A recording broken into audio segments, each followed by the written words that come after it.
The day started early with reenactors taking the same route the soldiers would have marched to board the craft that would take them to Normandy, many never to return. Today is the 75th anniversary of the D-Day landings, the largest amphibious operation ever staged, one of the biggest battles in history, and we're here particularly in Southsea today because this is where so many of the troops left from South Parade Pier, which is just in front of me.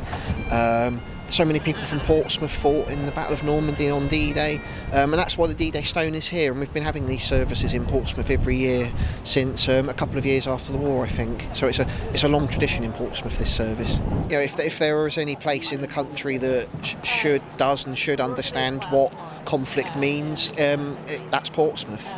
D-Day was just the start of the Allied fight back against the Nazi occupation in Europe, and is seen as a pinnacle moment in the success of Operation Overlord. It helped bring about the end of the Second World War. It changed the map of Europe after the end of the war. Those guys who fought and died in 1944 affected the world that we live in now, and we've lived in relative peace for the last 75 years, and we're at a point almost where there aren't that many veterans of the Second World War left now, and soon there won't be any. And I think that becomes even more important when they're not around to tell their story anymore. We need to be absolutely aware of what they did and what happens when the world goes to war. I think if D-Day had failed, the war possibly lasts a couple of years longer. I think the outcome of the war would have been the same eventually, but the map of Europe would have looked very different because the Soviets would have reached a different point in Europe, so things like the Cold War would have been different. The Iron Curtain would have been in a different place. The world we live in now would be very, very different.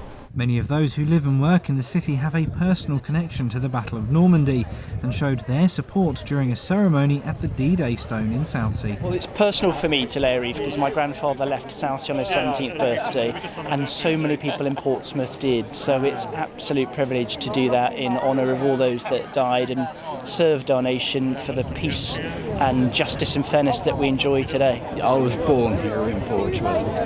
All my life I've been very proud of it, and I couldn't be prouder if only Portsmouth had gone up. I was stationed in France for about a week or so. Then I was brought away from there, and Dunkirk was happening. And I got back here, and the RPO in the barracks said, don't put your stuff upstairs because you're going on a sea trip. I said, oh, well, thank you very much. Where am I going this time? And he said, Dunkirk.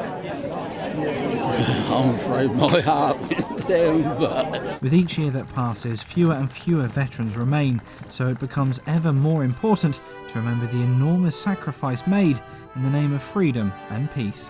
Commemorations are something we've got to keep on doing. We must never forget what those brave men and women did for us 75 years ago, and that's why it's been so good to see young people involved today so that we can pass on that legacy of remembrance for future generations. How proud I am.